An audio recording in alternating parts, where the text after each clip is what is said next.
ਬਿਸਮਿਲ੍ਲਾਹਿਰਰਹਿਮਾनिर्रहीम अस्सलाम वालेकुम। ਤੁਸੀਂ ਪੇ ਵੇਂਦੇ ਜੇ ਇਸ ਟਾਈਮ ABC ਪ੍ਰੈਜ਼ੈਂਟਿੰਗ ਜਵਾਨੀ 1947 ਨया ਪ੍ਰੋਗਰਾਮ ਲੈ ਕੇ ਤੁਹਾਡੇ ਸਾਹਮਣੇ ਹਾਜ਼ਰ ਹੋ ਰਹੇ ਹਾਂ, ਜਿਹਦੇ ਵਿੱਚ ਅਸੀਂ ਤੁਹਾਨੂੰ 1947 ਦੀਆਂ ਯਾਦਾਂ ਤੇ ਪਿੰਡ ਦੇ ਵਸਣ ਦੀਆਂ ਗੱਲਾਂ ਬਾਤਾਂ ਤੁਹਾਨੂੰ ਸੁਣਾਵਾਂਗੇ।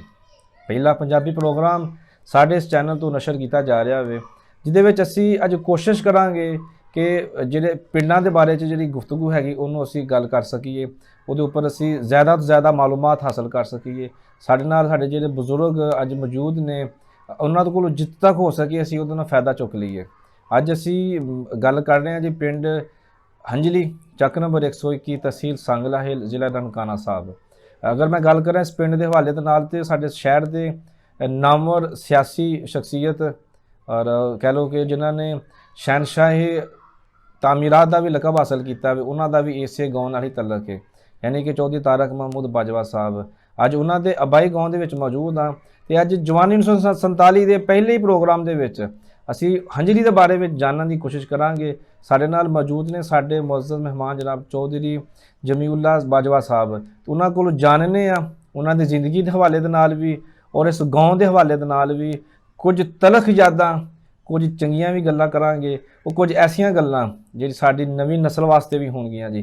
ਤੇ ਜੀ ਚੌਧਰੀ ਸਾਹਿਬ ਅਸਲਾਮ ਵਾਲੇਕੁਮ ਜੀ। ਵਾਲੇਕੁਮ ਸਲਾਮ। ਪਹਿਲਾਂ ਤੇ ਜੀ ਬਹੁਤ ਸ਼ੁਕਰੀਆ ਜੀ ਕਿ ਤੁਸੀਂ ਸਾਨੂੰ ਜਿਹੜਾ ਨਾ ਇਸ ਪ੍ਰੋਗਰਾਮ ਵਾਸਤੇ ਟਾਈਮ ਦਿੱਤਾ ਹੋਵੇ, ਤੇ ਅਸੀਂ ਤੁਹਾਡੇ ਕੋਲੋਂ ਅੱਜ ਜਾਣਨਾ ਚਾਹੁੰਦੇ ਹੈਗੇ ਆ ਕਿ ਇਸ ਤੋਂ ਪਹਿਲਾਂ ਕਿ ਤੁਹਾਡੇ ਬਾਰੇ 'ਚ ਕੁਝ ਗੱਲ ਕਰੀਏ, ਹੰਜਲੀ ਪਿੰਡ ਕਿਉਂ ਹੈ, ਹੰਜਲੀ ਨਾਮ ਕਿੱਥੋਂ ਸ਼ੁਰੂ ਹੋਇਆ? ਹੰਜਲੀ ਜਿਹੜਾ ਇਹ ਪਿੱਛੇ ਸਿਆਲਕੋਟ ਹੰਜਲੀ ਯਾਨੀ 4 ਜੀ, 1 2 8 ਹੰਜਲੀ ਆ ਪਿੰਡ ਇਹ ਮਹਿਤਾਬਪੁਰ ਹੰਜਲੀ। ਮਹਿਤਾਬਪੁਰ ਮਤਲਬ ਮਹਿਤਾਬ, ਹਾਂਜੀ ਠੀਕ ਹੈ। ਇਹਦੇ ਤੇ ਮਹਿਤਾਬ ਜਿਹੜਾ ਬਾਬਾ ਮਹਿਤਾਬ ਸੀ ਨਾ ਜੀ ਜੀ, ਉਹਦੇ ਤੋਂ ਇਹ ਹੰਜਲੀ ਜਿਹੜੀ ਪਈ ਨਾ ਪਿਆ। ਠੀਕ ਹੈ। ਇਸ ਤੋਂ ਬਾਅਦ ਫਿਰ ਇਹਦੀ ਆਬਾਦਕਾਰੀ ਕਦੋਂ ਹੋਈ? ਇਹ ਪਿੰਡ ਜਿਹੜਾ ਹੋਵੇ ਸਿਆਲਕੋਟ ਵਿੱਚ ਤੇ ਚਲੋ ਕਦੀਮ ਹੋਵੇਗਾ, ਫਿਰ ਇਸ ਪਿੰਡ ਵਿੱਚ ਕੌਣ ਲੋਕ ਆਏ ਸਨ, ਕਿਸ ਸਨ 'ਚ ਆਏ ਸਨ, ਤੇ ਜਦੋਂ ਆਏ ਨੇ ਤੇ ਉਹਨਾਂ ਦੇ ਉੱਥੋਂ ਆਉਣ ਦੀ ਵਜੂਹਾਤ ਕੀ ਸਨ? ਕਿਉਂਕਿ ਸਾਡੀ ਜਿਹੜੀ ਨਵੀਂ ਨਸਲ ਹੈਗੀ ਉਹਨਾਂ ਨੂੰ ਸ਼ਾਇਦ ਨਾ ਪਤਾ ਹੋਵੇ ਵੀ ਵਜੂਹਾਤ ਕੀ ਸਨ, ਕਿਹੜੀ ਵਜ੍ਹਾ ਤੋਂ ਇੱਥੇ ਉਹਨਾਂ ਨੂੰ ਆਉਣਾ ਪਿਆ, ਫਿਰ ਜਦੋਂ ਆਏ ਨੇ ਤੇ ਫਿਰ ਕਿੰਨੀ ਜ਼ਮੀਨ ਮਿਲੀ ਹੈ? ਜ਼ਮੀਨ ਮਰਬਾ ਇੱਕ ਬੰਦੇ ਨੂੰ ਮਿਲੀ। ਠੀਕ ਹੈ। ਕਿੰਨੇ ਬੰਦੇ ਆਏ ਸਨ? ਚੌਖੇ ਬੰਦੇ ਨਹੀਂ ਆਏ, ਥੋੜੇ ਹੀ ਆਏ ਨੇ ਜੀ। ਜ਼ਮੀਨ ਅੰਗਰੇਜ਼ ਦੀ ਅਮਲਦਾਰੀ 'ਚ ਮਰਬਾ ਜ਼ਮੀਨ ਹੁੰਦੀ ਹੈ। ਕਿਹੜੇ ਕੋਈ ਬੰਦੇ ਯਾਦ ਨੇ ਕਿਹੜੇ ਕਿਹੜੇ ਆਏ ਸਨ ਇਸ ਪਿੰਡ ਦੇ ਵਿੱਚ ਉਦੋਂ? ਜਿਹੜੇ ਬਜ਼ੁਰਗ ਸਾਡੇ ਸਨ ਜੀ। ਉਹਨਾਂ ਦਾ ਨਾਮ ਸੀ ਚੌਧਰੀ ਨਵਾਬ ਖਾਂ। ਅੱਛਾ। ਤੇ ਉਸ ਤੋਂ ਇਲਾਵਾ ਹੋਰ ਲੋਕ ਵੀ ਸਨ। ਪਿੰਡ ਸਾਰਾ ਹੀ ਆਬਾਦ ਹੋਇਆ ਸੀ। ਠੀਕ ਹੈ। ਪਿੰਡ ਸਾਰਾ ਇਸ ਤਰ੍ਹਾਂ ਹੀ ਆਬਾਦ ਹੋਇਆ ਸੀ। 1890 ਦੇ ਵਿੱਚ ਹੀ ਇਹ ਪਿੰਡ ਆਬਾਦ ਹੋਇਆ, ਤੇ ਨਾਲ ਡੁਗਰੀ ਦਾ ਚੱਕ ਨੰਬਰ ਵੀ ਸੇਮ ਹੈ, ਤੇ ਇਹ ਕਿਉਂ ਹੈ? ਉਹ ਸੇਮ ਚੱਕ ਨੰਬਰ ਤੇ ਹੈ ਹੋਇਆ, ਲੇਕਿਨ ਉਹ ਕੋ ਵੱਖਰੇ ਨਹੀਂ ਸਨ, ਉਹ ਇਸੇ ਹੀ ਪਿੰਡ ਦੇ ਲੋਕ ਸਨ। ਅੱਛਾ। ਸਾਡੇ ਲੋਕ ਜਿਹੜੇ ਨੇ ਇਹ ਕੋਈ ਜਗਜੂ ਸਨ। ਅੱਛਾ। ਉਹਨਾਂ ਆਖਿਆ ਜੀ ਅਸਾਂ ਤੁਹਾਡੇ ਨਾਲ ਨਹੀਂ ਰਹਿਣਾ। ਉਹ ਦੇ ਲੋਕ ਠੰਡੇ ਨੇ, ਜੰਗ ਜੁੰਗ ਨਹੀਂ ਕਰਦੇ? ਜਗਜੂ ਲੋਕ ਸਨ ਨਾ। ਅੱਛਾ। ਤੇ ਉਹਨਾਂ ਆਖਿਆ ਜੀ ਅਸਾਂ ਤੁਹਾਡੇ ਨਾਲ ਨਹੀਂ ਰਹਿਣਾ, ਅਸਾਂ ਆਪਣਾ ਵੱਖਰਾ ਪਿੰਡ ਪਾਉਣਾ ਹੈ। ਉਹਨਾਂ ਨੇ ਵੱਖਰਾ ਪਾ ਲਿਆ। ਤੇ ਜ਼ਮੀਨ ਫਿਰ ਤੇ ਵੰਡੀ ਗਈ ਹੋਵੇਗੀ? ਜ਼ਮੀਨ ਆ ਵੀ ਇੱਥੇ ਦੀ ਵੰਡੀ ਗਈ ਹੈ। ਫਿਰ ਜਿਹੜੇ ਉਸ ਟਾਈਮ ਦੇ ਜਿਹੜੇ ਪਿੰਡ ਦੇ ਸਰਬਰਾਹ ਸਨ ਜਾਂ ਪਿੰਡ ਦੇ ਜਿਹੜੇ ਵੱਡੇ ਹਨ, ਉਹ ਕੌਣ ਲੋਕ ਸਨ? ਫਿਰ ਜਦੋਂ ਇਹ ਵੰਡ ਪਈ ਹੈ ਪਾਕਿਸਤਾਨ ਬਣਨ ਤੋਂ ਪਹਿਲਾਂ, ਜਿਹੜੀ ਵੰਡ ਪਈ ਹੰਜਲੀ ਤੇ ਡੁਗਰੀ ਦਰਮਿਆਨ ਜ਼ਮੀਨ ਅੱਧੀ ਦੀ ਹੋ ਗਈ, ਉਦੋਂ ਦੇ ਕੀ ਤਾਸਰਾ ਸਨ ਉਹਨਾਂ ਲੋਕਾਂ ਦੇ? ਖੁਸ਼ੀ ਕੰਮ ਕੀਤਾ ਹੋਇਆ ਸੀ ਜਾਂ ਇਹਦੇ ਵਿੱਚ ਵੀ ਕੋਈ ਇਹੋ ਮਾਮਲਾਤ ਹੋਏ ਸਨ ਜਿਵੇਂ ਕਿ 1947 'ਚ ਹੋਏ ਨੇ? ਨਹੀਂ ਹੋਏ ਮਾਮਲਾ, ਕੋਈ ਕਿਸੇ ਦਾ ਨਹੀਂ ਹੋਇਆ। ਖੁਸ਼ੀ ਨਾਲ ਸਾਰੇ ਕੰਮ ਹੋ ਗਏ। ਇਹਦਾ ਕੰਮ ਅੰਗਰੇਜ਼ ਕੀਤਾ, ਸਾਰਾ ਕੰਮ ਅੰਗਰੇਜ਼ ਕਰਕੇ ਗਿਆ ਫਿਰ, ਇਸ ਲਈ ਕਿਸੇ ਨੂੰ ਇਤਰਾਜ਼ ਨਹੀਂ ਹੋਇਆ ਹੈਗਾ। ਤੇ ਕਿਹੜੇ ਬਾਬੇ ਜਿਹੜੇ ਸਨ ਇੱਥੇ, ਜਿਵੇਂ ਇੱਕ ਪਿੰਡ ਦੀ ਗੱਲ ਕਰੀ ਜ਼ਿਆਦਾ ਇੱਥੇ ਬਾਜਵੇ ਮੌਜੂਦ ਨੇ, ਤੇ ਕਿ ਜਦੋਂ ਹੰਜਲੀ ਆ ਕੇ ਵਸਿਆ ਜ਼ਿਆਦਾ ਬਾਜਵਾ ਬਰਾਦਰੀ ਹੀ ਆਈ ਸੀ ਜਾਂ ਦੂਸਰੇ? ਸਾਰੇ ਬਾਜਵੇ ਸਾਰੇ ਬਾਜਵੇ ਸਨ। ਸਾਰੇ ਬਾਜਵੇ। ਇਹਦਾ ਨਾਂ ਅਗਰ ਬਾਜਵਾ ਵੀ ਤਾਂ ਹੋ ਸਕਦਾ ਸੀ ਨਾ, ਕਿ ਜਿਵੇਂ ਨਹੀਂ ਬਾਜਵਾ ਨਹੀਂ ਨਾ ਹਾਂਜੀ ਹੰਗਲੀ ਪਿਛਲਾ ਨਾਂ ਸੀ ਨਾ ਸਾਡਾ। ਅੱਛਾ, ਲੇਕਿਨ ਤੁਹਾਡੇ ਪਿੰਡ ਦੇ ਵਿੱਚ ਤੇ ਦੂਸਰੀ ਕੌਮਾਂ ਵੀ ਲੋਕ ਆ ਕੇ ਵਸੇ ਨੇ, ਕਹਿ ਲਓ ਕਿ ਜਿਵੇਂ ਕਿ ਮੀਰਪੁਰੀਏ ਵੀ ਆਏ ਨੇ। ਨਹੀਂ ਉਹ ਤਾਂ ਛੋਟੀ ਉਮਰ ਦੇ ਲੋਕ ਹਨ ਨਾ, ਹੂੰ, ਜਦ ਥੋੜੀ ਦੇਰ ਹੋਈ ਜਿਨ੍ਹਾਂ ਨੂੰ। ਜਿਹਨਾਂ ਥੋੜੀ ਦੇਰ ਹੋਈ, ਜ਼ਿਆਦਾ ਦੇਰ ਦੇ ਲੋਕ ਨਹੀਂ। ਨਹੀਂ, ਜਦੋਂ ਤੁਹਾਡੀ ਪੈਦਾਇਸ਼ ਹੋਈ ਹੈ, ਮਤਲਬ ਤੁਹਾਡੀ ਕਿੰਨੀ ਉਮਰ ਹੈ ਹੁਣ? ਮੇਰੀ ਉਮਰ ਹੁਣ 80 ਸਾਲ ਹੋਣੀ।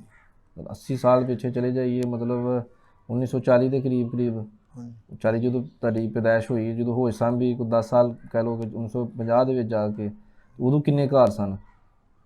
ਉਦੋਂ ਘਰ ਇੰਨੇ ਹੀ ਸਨ। ਕਿੰਨੇ?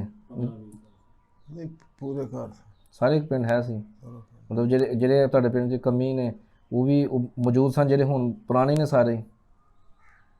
ਹੁਣ ਤਾਂ ਕਮੀ ਕੋ ਆਉਂਦਾ ਹੀ ਨਹੀਂ, ਮੰਨਦਾ ਹੀ ਨਹੀਂ ਮੈਂ ਕਮੀ ਆ। ਉਹ ਮੰਨਣ ਹੈ ਤੇ ਕਮੀ ਨੇ ਨਾ। ਪਿੰਡਾਂ ਥਾਵਾਂ ਵਿੱਚ ਤੇ ਜਿੰਨੇ ਚੌਧਰੀ ਸਨ ਉਹਨਾਂ ਨੇ ਸਾਰਿਆਂ ਨੂੰ ਆਪਣੇ ਜਦੋਂ ਪਿੰਡ ਵਸਾਏ ਨੇ ਆ ਕੇ, ਤੇ ਉਹਨਾਂ ਨਾਲ ਕਮੀਆਂ ਨੂੰ ਵੀ ਆਂਦਾ, ਤਾਂ ਕਿ ਜਿਹੜੇ ਘਰ ਦੇ ਕੰਮ ਸ਼ਮ ਹੈਗੇ ਨੇ, ਮੋਚੀ ਆਏ, ਨਾਈ ਆਏ, ਤੇਲੀ ਆਏ, ਮੁਖਤਲਿਫ ਲੋਕ ਆਏ ਜਿਨ੍ਹਾਂ ਨੇ ਆ ਕੇ ਤੇ ਫਿਰ ਰੌਣਕ ਵਧਾਈ ਹੈ। ਤੇ ਉਦੋਂ ਉਹਨਾਂ ਦੇ ਸਾਈਡਾਂ 'ਤੇ ਹੀ ਘਰ ਮਿਲਦੇ ਸਨ। ਈਸਾਈ ਵੀ ਆਏ ਹੋਣੇ ਨੇ, ਸਹੀ। ਸਾਰੇ ਆ ਕੇ ਉਹਨਾਂ ਨੂੰ ਜਗ੍ਹਾ ਮਿਲੀ। ਤੇ ਜਦੋਂ ਮਤਲਬ ਤੁਸੀਂ ਹੁੰਦੇ ਸੋ, ਜਦੋਂ ਹੋਸ਼ ਸੰਭੀ ਹੈ, ਤੇ ਤੁਸੀਂ ਕਿੱਥੇ ਪੜ੍ਹੇ ਜੇ ਫਿਰ? ਸਕੂਲ ਕਿੱਥੇ ਜਾਂਦੇ ਹੁੰਦੇ ਸੋ? ਅਸੀਂ ਜ਼ਿਆਦਾ ਪੜ੍ਹੇ ਨੇ ਲੱਦੜਾ 'ਚ। ਕਿੱਥੇ? ਲੱਦਰ। ਅੱਛਾ, ਤੇ ਫਿਰ ਸਾਂਗਲੇ। ਸਾਂਗਲੇ 'ਚ। ਤੇ ਹੁਣ ਪਿੰਡ 'ਚ ਕਿੰਨੇ ਕੁ ਸਕੂਲ ਨੇ? ਹੁਣ ਪਿੰਡ ਸਕੂਲ ਦੋ ਨੇ। ਸਰਕਾਰੀ 2 ਸਕੂਲ ਨੇ, ਤੇ ਪ੍ਰਾਈਵੇਟ ਵੀ ਹੋਣਗੇ ਛੋਟੇ ਮੋਟੇ? ਪ੍ਰਾਈਵੇਟ ਨਹੀਂ ਹੈਗੇ। ਤੇ ਤੁਹਾਡੇ ਪਿੰਡ ਵਿੱਚ ਤੇ LADs ਵੀ ਬੇਸਾਬੇ ਨੇ, ਤੇ ਸੁੰਨੀ ਵੀ ਹੈਗੇ ਨੇ। ਤੇ ਮੈਂ ਸੁਣਿਆ ਕਿ ਆਪਣੇ ਪੂਰੇ ਇਲਾਕੇ ਦੇ ਵਿੱਚ LA ਸੁੰਨਤਾਂ ਦੀ ਤੇ LADਸਾਂ ਦੀ ਅਗਰ ਕਿਤੇ ਲੜਾਈ ਨਹੀਂ ਹੁੰਦੀ ਹੈਗੀ, ਜਾਂ ਇਤਫਾਕ ਹੈ ਵੀ ਤੂੰ ਪਿੰਡ ਹਜ ਲਈਏ, ਇਹਦੀ ਕੀ ਵਜ੍ਹਾ ਹੈ? ਇਹਦੀ ਵਜ੍ਹਾ ਇਹ ਵੀ ਅਸੀਂ ਸ਼ਰਾਰਤਾਂ ਨਹੀਂ ਕਰਦੇ। ਲੇਕਿਨ ਬਾਜਵੇ ਤੇ ਮਸ਼ਹੂਰ ਨੇ ਲੜਾਈ ਦੇ ਵਿੱਚ, ਤੇ ਇੱਥੇ ਕਿਉਂ ਨਹੀਂ? ਇੱਥੇ ਨਹੀਂ ਕਰਦੇ। ਇਹ ਇਤਫਾਕ ਪਹਿਲੇ ਦਿਨ ਤੋਂ ਹੀ ਹੈ, ਜਾਂ ਕਹਿ ਲਓ ਕਿਸੇ ਬਜ਼ੁਰਗ ਦੇ ਕਹਿਣ ਤੋਂ ਬਾਅਦ ਇੰਨਾ ਇਤਫਾਕ ਜਾਰੀ ਹੈਗਾ ਵੇ? ਇਹਦੀ ਐਸੀ ਕੀ ਵਜ੍ਹਾ ਹੈਗੀ ਹੈ ਕਿ ਬਾਕੀ ਕਿਸੇ ਵੀ ਇਲਾਕੇ ਦੇ ਵਿੱਚ, ਕਿਸੇ ਪਿੰਡ 'ਚ, ਕਿਸੇ ਸ਼ਹਿਰ ਦੇ ਵਿੱਚ ਇਹ ਚੀਜ਼ ਨਹੀਂ ਪਾਈ ਜਾਂਦੀ ਹੈਗੀ, ਜਿਹੜੀ ਇਸ ਪਿੰਡ 'ਚ ਪਾਈ ਜਾਂਦੀ ਹੈ? ਇੱਕ ਤੇ ਇਹਨਾਂ ਦਾ ਇਤਫਾਕ ਬੜਾ ਸੀ। ਅੱਛਾ। ਉਸ ਇਤਫਾਕ ਦੀ ਬੁਨਿਆਦ ਤੇ ਝਗੜਾ ਨਹੀਂ ਸੀ ਹੁੰਦਾ। ਠੀਕ ਹੈ। ਤੇ ਹੁਣ ਤੱਕ ਇਕੱਠੇ ਹੀ ਰਹੇ। ਤੇ ਜਦੋਂ ਲੰਬੜਦਾਰੀ ਮਿਲੀ ਹੈ, ਤੇ ਲੰਬੜਦਾਰੀ ਜਿਹੜਾ ਨਿਜ਼ਾਮ ਜਦੋਂ ਮਿਲਿਆ ਸੀ, ਤੇ ਇਹਦੇ ਵਿੱਚ ਆਉਣ ਤੋਂ ਬਾਅਦ, ਲੰਬੜਦਾਰੀ ਨਿਜ਼ਾਮ ਤੋਂ ਬਾਅਦ ਕੋਈ ਫਾਇਦੇ ਹੋਏ ਹਨ ਪਿੰਡ ਨੂੰ ਜਾਂ ਨਹੀਂ? ਨਹੀਂ, ਉਹ ਤਾਂ ਨਿਜ਼ਾਮ ਅੰਗਰੇਜ਼ ਦਾ ਸੀ ਨਾ। ਅੱਛਾ। ਤੇ ਬਾਹਰ ਫਾਇਦੇ ਤਾਂ ਹੈ ਹੀ ਸਨ। ਇੱਕ ਬੰਦਾ ਸਰਬਰਾਹ ਹੋਣਾ ਪਿੰਡ ਦਾ, ਹਾਂਜੀ। ਤੇ ਜਿਹੜਾ ਫੈਸਲਾ ਕਰਨਾ ਉਹਨੇ ਕਰਨਾ, ਉਹ ਫਾਇਦਾ ਤਾਂ ਹੈ ਸੀ। ਤੇ ਜਦੋਂ ਤੁਸੀਂ ਹੋਸ਼ ਸੰਭੀ, ਜਿਹੜੇ ਆਂਢ ਗੁਆਂਢ ਸਾਡੇ ਪਿੰਡ ਹੈਗੇ ਨੇ, ਜਿਵੇਂ ਕਿ ਡੇਰਾ ਬਘੇਲ ਸਿੰਘ, ਡੇਰਾ ਬਖਸ਼ੀਆਂ ਵੇ, ਪਰਾਂ ਭਲੇਰ, ਪੰਡੋਰੀਆਂ ਨੇ, ਇਹ ਸਾਰੇ ਪਿੰਡ ਮੌਜੂਦ ਸਨ? ਤੁਸੀਂ ਆਪਣੀ ਅੱਖਾਂ ਵੇਖੇ ਨੇ ਸਾਰੇ? ਇਹਨਾਂ ਦੀ ਕੀ ਤਰੀਕ ਹੈਗੀ ਹੈ, ਕਿਦੋਂ ਆਏ ਨੇ ਸਾਰੇ? ਇਹ ਨਾਲ ਇਕੱਠੇ ਹੀ ਆਏ ਨੇ। ਅੱਛਾ। ਲੇਕਿਨ ਸਾਂਗਲੇ ਦੀ ਗੱਲ ਕਰੀਏ, ਸਾਂਗਲਾ ਤੇ ਕਹਿੰਦੇ ਨੇ ਬਹੁਤ ਕਈ ਸਦੀਆਂ ਪੁਰਾਣਾ ਸਾਂਗਲਾ ਵੇ। ਉਹ ਪੁਰਾਣਾ ਸਾਂਗਲਾ ਜਿਹੜਾ ਨਾ, ਉਹ ਆਂਦੇ ਹੀ ਨਹੀਂ। ਅੱਛਾ। ਨਹੀਂ, ਤਖਤੀ ਵੀ ਲੱਗੀ ਹੈਗੀ ਹੈ ਨਾ ਕਿ ਸਿਕੰਦਰ ਆਜ਼ਮ ਸਾਡੇ ਸ਼ਹਿਰ ਵਿੱਚ ਆਏ ਸਨ, ਪਹਾੜੀ ਦੇ ਕੋਲ। ਕਿੰਨੇ ਵੇਖੇ ਸਨ? ਵੇਖੀ ਕਿਸੇ ਨੇ? ਇੱਕ ਤਰੀਕ ਕਹਿੰਦੀ ਹੈ। ਤਰੀਕ ਕਿਹੜੀ ਕਹਿੰਦੀ? ਕਿੰਨੇ ਵੇਖੇ ਸਨ? ਇਹ ਤਾਂ ਗੱਲ ਸਹੀ ਹੈ, ਲੇਕਿਨ ਕੁਤਬ ਵਿੱਚ ਮੌਜੂਦ ਹੈ ਨਾ, ਕਿਤਾਬਾਂ ਦੇ ਵਿੱਚ ਲਿਖਿਆ ਹੋਵੇ ਕਿ ਜੀ ਸਿਕੰਦਰ ਆਜ਼ਮ ਨੇ ਇਹ ਸਾਡੇ ਸ਼ਹਿਰ ਸਾਂਗਲੇ ਦਾ ਵਿਜ਼ਿਟ ਕੀਤਾ ਸੀ। ਸਿਕੰਦਰ ਆਜ਼ਮ ਜਿਹੜਾ ਇਹ ਪਤਾ ਤੁਹਾਨੂੰ ਕਦੋਂ ਦਾ ਹੈ? ਇਹ ਕਈ ਸਦੀਆਂ ਪਹਿਲਾਂ ਨੇ ਜੀ।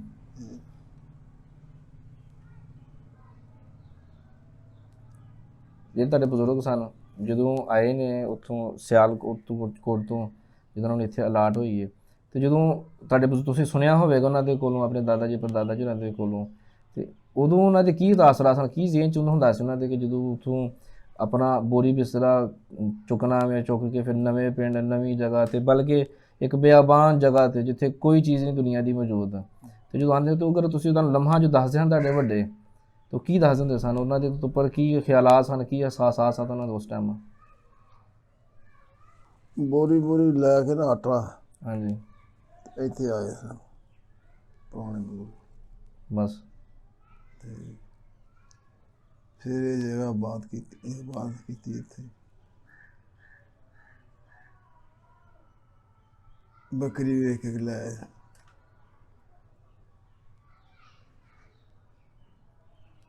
ਤੇ ਗੋਰੇ ਨੇ ਤੁਹਾਨੂੰ ਕੋਈ ਦਿੱਤੀਆਂ ਨਾ ਸਹੂਲਤਾਂ ਫਿਰ ਜਦੋਂ ਇੱਥੇ ਆਏ ਜੇ ਉਹਦਾ ਹੁਣ? ਤੇ ਬਦਮਾਸ਼ ਸੀਗੇ, ਉਹ ਕਿਹੜਾ ਬੰਦਾ ਸੀ, ਕੋਈ ਦਾ ਭਲਾ ਵਾਲਾ ਸੀ।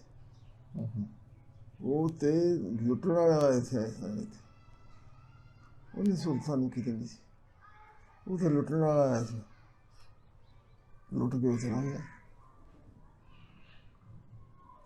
ਤੁਹਾਡੇ ਪਿੰਡ ਦੇ ਵਿੱਚ ਸ਼ਹੀਦ ਵੀ ਕੋ ਹੋਏ ਨੇ ਲੋਕ, ਮੇਰਾ ਤਾਇਆ ਦਾ ਬੜਾ ਸ਼ਹੀਦ ਹੋਇਆ। ਕਿੰਝ ਸ਼ਹੀਦ ਹੋਏ ਸਨ?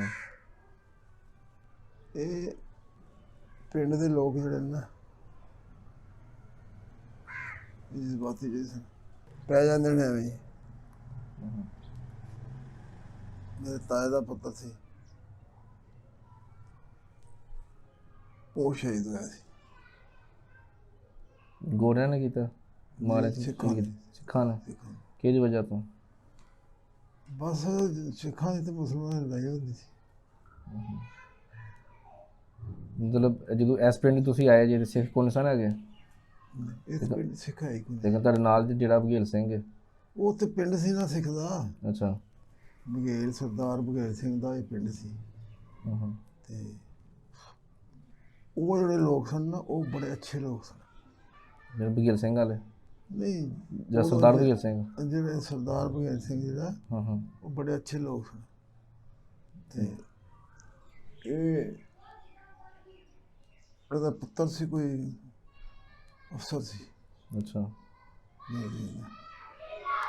ਉਹਨੇ ਆਖਿਆ ਬਈ ਆਪਣੇ ਪੋਤਰੇ ਨੇ ਲਿਖਿਆ ਖਤ। ਉਹਨੇ ਆਖਿਆ ਮੈਂ ਸੁਣਿਆ ਤੂੰ ਚੌਕੀਦਾਰ ਲੈ ਲਿਆ। ਮੇਰੀ ਗੱਲ ਉਹ ਸਮਝਦੇ। ਉਹਨੇ ਆਖਿਆ ਅਸਤੀਫਾ ਦਿਓ। ਬਘੇਲ ਸਿੰਘ ਦੇ ਵੱਡੇ ਨੇ ਆਖਿਆ। ਉਹਨੇ ਪਿਆਰੀ ਸੂਰੀ। ਜਦੋਂ ਸ਼ਹੀਦ ਹੋਏ ਸਨ ਜ਼ਾਰੀ ਬਾਤ, ਉਸ ਤੋਂ ਬਾਅਦ ਮੁਸਲਮਾਨਾਂ ਦੇ ਵੀ ਜਿਹੜੇ ਜਜ਼ਬਾਤ ਸਨ ਉਹ ਵੀ? ਉਦੋਂ ਸਿੱਖ ਤੇ ਟੁਰ ਗਏ ਰਹਉਂਦੇ ਸੀ। ਹਾਂਜੀ। ਤੇ ਜਦੋਂ 1947 ਦਾ ਹੋਇਆ ਵੇ, ਜਦੋਂ ਪਾਕਿਸਤਾਨ ਬਣਿਆ, ਤੇ ਉਦੋਂ ਤੁਹਾਡੀ ਕਿੰਨੀ ਉਮਰ ਸੀ? ਤੁਸੀਂ ਛੋਟੇ ਜਿਹੇ ਹੋਣੇ ਜੇ? ਉਦੋਂ ਕੋਈ 5-6 ਸਾਲ ਸੀ। ਹਾਂਜੀ। ਉਦੋਂ ਤੁਸੀਂ ਕੀ ਵੇਖਿਆ? ਕੁਛ ਹੀ ਨਹੀਂ ਵੇਖਿਆ। ਕੋਈ ਪਤਾ ਨਹੀਂ ਆਇਆ ਕੀ ਹੋਣ ਡਿਆ ਬਾਹਰ? ਬਾਹਰੋਂ ਲੋਕਾਂ ਦਾ ਕੋਈ ਦਾਸਤਾਨਾਂ ਸੁਣਾਈਆਂ ਆ ਕੇ ਕਿ ਜੀ ਲੋਕਾਂ ਸੁਣਾਇਆ ਸਾਰੇ। ਪਿੰਡ 'ਚ ਐਸੇ ਘਰ ਹੈ ਨੇ ਜਿਹੜੇ ਉਦੋਂ ਮੁਹਾਜਰ ਹੋ ਕੇ ਉੱਥੋਂ ਇੱਥੇ ਆਏ ਸਨ ਤੇ ਆ ਕੇ ਵਸੇ ਹੋਣ? ਨਹੀਂ, ਕੋਈ ਕਾਬਿਲ ਜ਼ਿਕਰ ਨਹੀਂ। ਲੇਕਿਨ ਨਹੀਂ। ਤੇ ਇੱਥੇ ਸਿਰਫ ਉਹਨਾਂ ਤੋਂ ਇਲਾਵਾ ਜਦੋਂ ਮੀਰਪੁਰੀਆਂ ਤੋਂ ਇਲਾਵਾ ਵੀ ਕੋਈ ਇਸ ਪਿੰਡ 'ਚ ਆਇਆ ਵੇ? ਨਹੀਂ, ਮੇਰੇ ਪਿਓ ਦਾ ਨਾਂ ਹੀ ਨਾ ਲਓ। ਅੱਛਾ। ਇਸ ਬਾਰੇ ਵੀ ਨਾ ਕੋਈ ਤਾਰੀਖ, ਨਾ ਕੋਈ ਵਜੂਦ, ਨਾ ਗੱਲ, ਨਾ ਬਾਤ। ਇਹ ਜਿਹੜੇ ਲੋਕ ਸਨ, ਇਹਨਾਂ ਦੀ ਤਾਰੀਖ ਕੋਈ ਨਹੀਂ ਸੀ। ਇਹਨਾਂ ਦੀ ਤਾਰੀਖ ਸੀ ਸਿਆਲਕੋਟੀਆਂ ਦੀ। ਸਹੀ। ਇਹਨਾਂ ਦੀ ਸਿਆਲਕੋਟੀਆਂ ਕਹਿੰਦੇ ਨੇ। ਤੇ ਸਿਆਲਕੋਟੀਆਂ ਦੀ ਇੱਕ ਤਾਰੀਖ ਸੀ। ਉੱਥੇ ਪਿੱਛੇ ਮਹੱਲਾ ਵੰਡਿਆ ਜਾਂਦਾ ਹੈ। ਹਾਂਜੀ। ਇਹਨਾਂ ਦਾ ਸਨ ਜਿਹੜੇ ਲੋਕ ਅਸੀਂ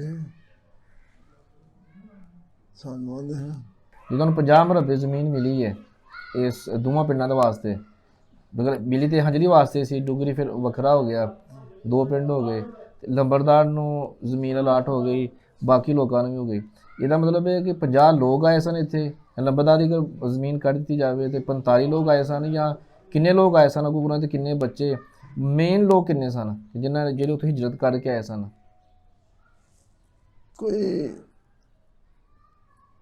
10-15 ਕਿੰਨੇ ਸਨ? 10-15 ਬੰਦੇ ਆਏ ਸਨ ਇੱਥੇ। ਮੈਂ ਕਿਸੇ ਸਿੱਖ ਦੇ ਕੋਲੋਂ ਸੁਣਿਆ ਸੀ ਕਿ ਸਾਡੇ ਨਾਲ 1947 ਦੇ ਵਿੱਚ ਨਾ ਧੋਖਾ ਹੋਇਆ ਸਾਡੇ ਜ਼ਿਹਨਾਂ ਦੇ ਨਾਲ। ਮੈਂ ਜਦੋਂ ਅਗਲੀ ਗੱਲ ਸੁਣੀ ਤਾਂ ਬੜਾ ਹੈਰਾਨ ਹੋਇਆ ਕਿ ਸਾਨੂੰ ਹਿੰਦੂਆਂ ਨੇ ਲੜਾਇਆ ਸੀ, ਉਹਨਾਂ ਨੇ ਮੁਸਲਮਾਨਾਂ ਦੇ ਖਿਲਾਫ ਸਾਨੂੰ ਭੜਕਾਇਆ, ਇਹ ਗੱਲ ਸੱਚੀ। ਫਿਰ ਅਸੀਂ ਲੜੇ ਆ, ਨਹੀਂ ਤਾਂ ਸਾਡੀ ਮੁਸਲਮਾਨਾਂ ਨਾਲ ਲੜਾਈ ਕਦੀ ਹੋਈ ਨਹੀਂ। ਇਹ ਗੱਲ ਇੰਜੀ ਹੈ। ਮੁਸਲਮਾਨਾਂ ਨਾਲ ਲੜਾਈ ਨਹੀਂ ਸੀ ਹੁੰਦੀ। ਹਿੰਦੂਆਂ ਨੇ ਇਹਨਾਂ ਨੂੰ ਭੜਕਾ ਕੇ ਤੇ ਫਿਰ ਸਾਡੇ ਖਿਲਾਫ ਲੜਾਇਆ। ਮਕਾਰ ਕੌਮ ਸੀ। ਹਾਂਜੀ। ਉਹਨਾਂ ਨੇ ਕਦੇ ਇਹਨਾਂ ਨੂੰ ਵਰਤ ਲਿਆ। ਠੀਕ ਹੈ ਬਾਬਾ ਜੀ, ਬਹੁਤ ਸ਼ੁਕਰੀਆ। ਤੁਸੀਂ ਸਾਨੂੰ ਨਾ ਆਪਣੀ ਜ਼ਿੰਦਗੀ ਦੇ ਹਵਾਲੇ ਦੇ ਨਾਲ ਤੇ ਹਾਜ਼ਰੀ ਦੇ ਹਵਾਲੇ ਨਾਲ ਕਾਫੀ ਮਾਲੂਮਾਤ ਸਾਨੂੰ ਦਿੱਤੀਆਂ ਨੇ, ਤੇ ਉਮੀਦ ਕਰਨਾ ਹੈ ਕਿ ਜੇ ਸਾਡੇ ਨਾਜ਼ਰੀਨ ਹੋਣਗੇ ਉਹਨਾਂ ਨੂੰ ਪਸੰਦ ਆਇਆ ਤੇ ਕਈ ਗੱਲਾਂ ਐਸੀਆਂ ਜਿਹੜੀਆਂ ਨਵੀਆਂ ਹੋਣਗੀਆਂ। ਤੇ ਜੀ ਇਸੇ ਪੈਗਾਮ ਦੇ ਨਾਲ ਕਿ ਸਾਨੂੰ ਆਪਣੀ ਤਾਰੀਖ ਨੂੰ ਸਾਂਭਣਾ ਚਾਹੀਦਾ ਹੈਗਾ ਵੇ, ਬਜ਼ੁਰਗਾਂ ਦੇ ਕੋਲ ਬਹਿਣਾ ਚਾਹੀਦਾ ਤਾਂ ਕਿ ਅਸੀਂ ਆਪਣੀ ਤਾਰੀਖ ਨੂੰ, ਮਾਜ਼ੀ ਨੂੰ ਅਸੀਂ ਯਾਦ ਕਰਦੇ ਰਹੀਏ। ਅਗਰ ਅਸੀਂ ਮਾਜ਼ੀ ਭੁੱਲ ਗਏ ਤੇ ਮੁਸਤਕਬਲ ਜਿਹੜਾ ਸਾਡਾ, ਜਿਹਨੂੰ ਅਸੀਂ ਬਣਾਉਣ ਜਾ ਰਹੇ ਹੈਗੇ ਆ, ਉਸ ਵਕਤ ਤੇ ਜਾ ਕੇ ਲੋਕ ਸਾਨੂੰ ਭੁੱਲ ਜਾਣਗੇ। ਮਿਲਾਂਗੇ ਫਿਰ ਕਿਸੇ ਨਏ ਰੋਜ਼ ਕਿਸੇ ਨਏ ਮਹਿਮਾਨ ਦੇ ਨਾਲ। ਤਬ ਤੱਕ ਮੈਨੂੰ ਦਿਓ ਇਜਾਜ਼ਤ। ਅੱਲਾ ਹਾਫਿਜ਼।